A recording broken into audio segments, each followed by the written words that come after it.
What is going on, everybody? MurderInc here, back again with yet another Raid Shadow Legends video. Today I'm going to do a video on a fusion guide for Skull Lord Var-Gall. He is the new fusion who just came out. Yes, I did fuse him.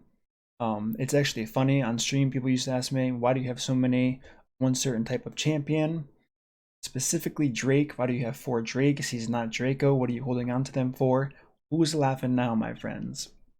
Just kidding. Getting more serious, we have a Lizardman, Force Affinity, defense-based legendary. So let's get right into the skills and let's see what he can do for you if you want to fuse him. His A1 attacks one enemy 2 times each hit, fills this champion's turn meter by 5%, has a 30% chance to repeat this skill. So already we have some new text on a tooltip. This has a 30% chance to provide an extra hit, provide an extra turn. Not really sure what the reasoning was behind using different text like this. It could be random. We know what Plarium does, so not really sure about this. After testing this, this is pretty much like Fushan's extra hit, where it doesn't so much look like an extra turn. He hits the target and it has a chance to hit them 4 times, even though the animation does only hit it twice. So that's why it looks more like an extra hit than an extra turn. Places a 100% heal reduction debuff on the target for 2 turns if the skill is in fact repeated. For his A2, we have Skull Claim, places a 25% strengthen buff on the target for 2 turns, has a 75% chance of provoking the enemy target for 1 turn. Now his A3 attacks all enemies, has a 75% chance of placing a decreased attack debuff for 2 turns. This can get lowered to a 4-turn cooldown. This is kind of unique since he is a Force champion, especially for the Lizardmen looking into something like Faction Wars. They don't have an attack down, that's AoE, so already huge right off the bat. Horrific Foe for his first passive. When attacked, decreases the attacker's max HP by 5%, cannot decrease a single enemy's max HP by more than 50%. Occurs once per enemy attack, does not work against bosses. Has a 50% chance of placing a True Fear debuff on targets whose max HP has been decreased by 20% or more. So already we see a little bit of synergy with either a Fury set or another champion who does provide the decreased max HP. If they can get it to 20 initially, we have a chance of proccing that True Fear right off the bat. Now we have the kind of like fun passive they probably just added in just for kicks. Revives Skull Crown with 50% HP and 50% turn meter at the start of each turn. Now I have not tested this champion for clan boss, but one thing I can say right away is if you wanted to, you could pair this guy in with a Skull Sworn rare champion, have him soak the stun, he's going to die, he's going to get revived every time because this guy has a revive, so this will work up to 50 turns. Once again, if that's an idea for you and you want to use this, feel free to. This will absolutely work if you can speed tune him properly. The Masteries I chose to give this guy, I wanted to test his damage really, so I did give him Helm Smasher, Kill Streak, Methodical, then I gave him a pretty typical counterattack, tanky defense tree, along with the upper tier of a one-shot build. Total stats and artifacts, I gave him crit damage, crit rate, defense percent, speed boots, we have the shield here, helmet, and weapon. For ring, I have defense with defense rolls, crit damage on the neck, and defense on the banner. Total stats, he has 47,000 health, 4,400 defense, 200 speed, 100% crit rate, 264 crit damage. I did not build him with accuracy because I really wanted to see his damage here, but if you are looking to use that fear or attack down, I highly recommend building much more accuracy than I did for this video. Now right off the bat, if you just listened to the skills and said this champion doesn't seem good, he doesn't offer a lot, the one thing I really want you to focus on here are his base stats. 27,000 base health, 1,300 defense, 107 speed. Then he has the 50% crit damage, which is the lower range, but once again, 70 accuracy. This guy is an absolute tank, and if you're not sure why I'm bringing this up, for early to mid-game players, base stats mean pretty much everything since you don't have access to a ton of gear. Anything that can help you out progression-wise, base stats are something you really need to look at, especially if you're early or mid-game, as I just mentioned. This can help you progress much further than you ever thought possible, simply because you're starting with a champion that provides a higher base stat, increasing your overall stats without you needing insane gear. So the first place I'm going to test him out for you guys is a dragon run. As we can see there, insane, and I mean insane animation, kind of like he's got like a venom thing going on, as someone pointed out in my stream today. So really, really cool animation. I love to see new animations personally. I think everyone could pretty much agree that the graphics are among the shining points of this game. So right off the bat, doesn't do a ton of damage, but he's still a solid damage dealer for being such a tanky champion. As we saw there, he did proc his extra turn, so he hit for 4 times, equaling to about 60,000 damage there. Team I'm running, as we can see here, is Alton, Draco, Arbiter, Lanicus, and of course the new legendary. Once again, we get to see that awesome animation for his A3, applying the attack down, even though he does have a low amount of accuracy. And we did see that when Helm Smasher proc, he did do 30,000 per A1, so really cool to see for sure. Also, he is cycling his strengthen buff. As you saw when I went over his skills, he does not have any books on him, so all of this is without books. Damage and the cooldowns, percent chance of things proccing will just increase as time goes on. My basic look as far as dungeon goes, he's definitely better for progression-based dungeons, not as good for someone who's endgame, already farming things. If you needed less help with wave clear, more help for doing direct damage to the dragon, you can give him something like War Master. If the tooltip stays true to how it works with other aspects of the game, when he does apply that repeat skill as mentioned in the tooltip, he can in fact proc War Master 2 times. So obviously adding War Master will increase his damage there. As we can see here, Skull Lord pulled out 1,000,000 damage to Draco's 1.7, Alton's 779,000. Alton, as we all know, is a pretty hard hitter. I have him geared with crit damage gloves, so he was doing a ton of damage. Skull Lord, being the AoE champion, was able to pull off more. And being red affinity, he does have the affinity bonus of doing additional damage. Now we are going to take a run in a Nightmare 12-6 run.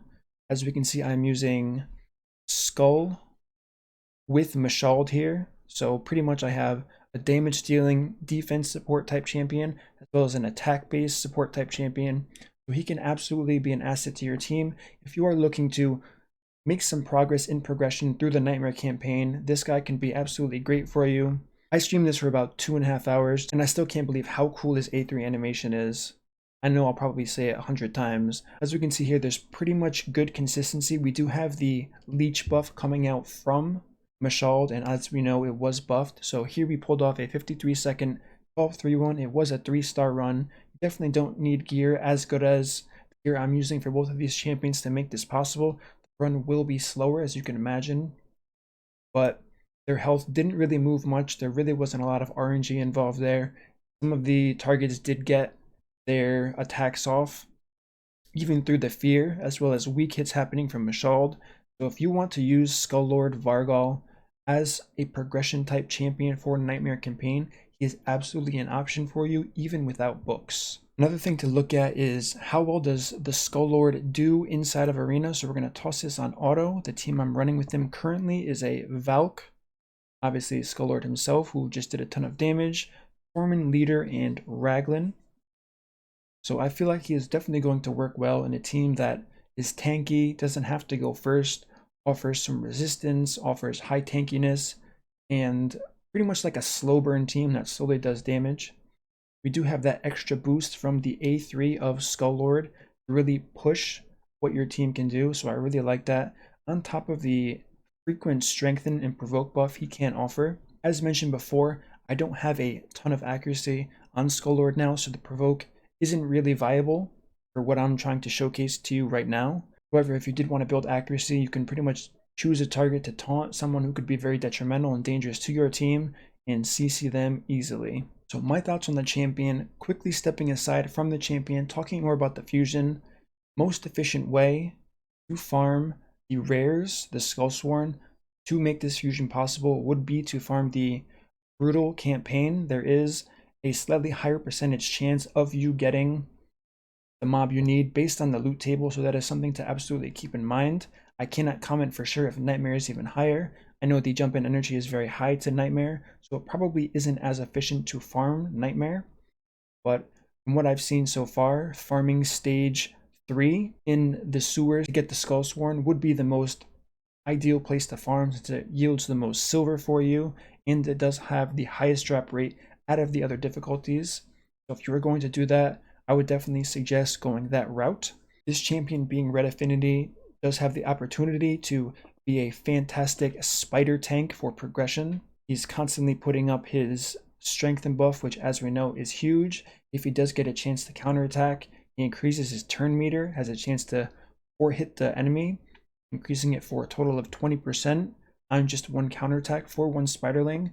He can definitely be an asset to your team if you want to use him as an off affinity tank to progress through the spider dungeon. Outside of that, Fire Knight progression is another place he can shine. He does have the potential to, once he reaches the Fire Knight, to hit 4 times. He already hits 2 times with the turn meter increase as mentioned before, so build him quick enough. He can definitely be an asset to your team there.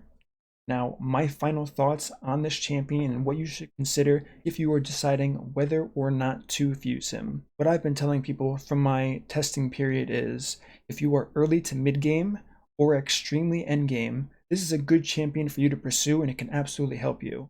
For the early to mid game side, this is a really strong progression champion. Having an AoE attack down, being a Force Affinity champion, there aren't a ton of very strong Force Affinity champions who are utility based, who have insane raw stats like this.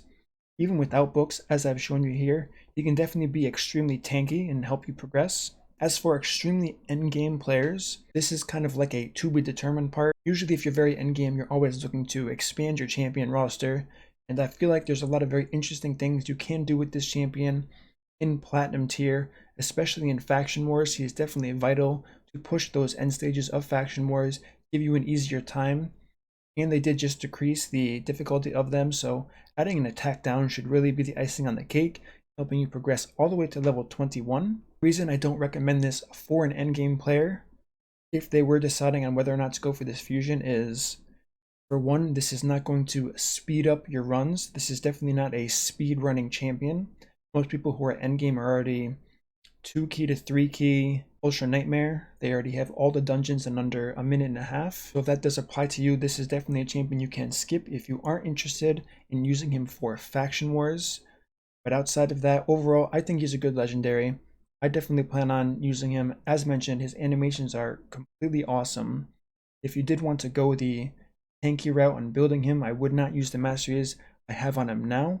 I would focus more on the defensive tree and the support tree, reading through the skills, determining what's best in your opinion, how you can make him succeed. As far as legendary books go, I think this is a champion you can absolutely get away with not booking and still get max potential. One of the biggest highlights to his kit is in fact that his base stats are incredible, so it's going to be very easy to give this champion top-notch stats without having incredible gear. Other than that, briefly just talking about the fusion in general, what do you guys think about having so many of the same rare as the requirement to get this champion? In my opinion, I think it's definitely a lot cheaper and probably tied with, if not a little bit cheaper than the Sir Nicholas fusion that happened about a year ago. If you consider past fusions, the fact that they needed summon events, artifact events, now you straight up need RNG and energy just to get this champion and fuse him. I think it's definitely a very interesting way to do it. For those of you who don't know, this was intended to release on April 1st as kind of like an April Fool's joke in a sense, I guess, although it's real, so they did end up postponing it until today.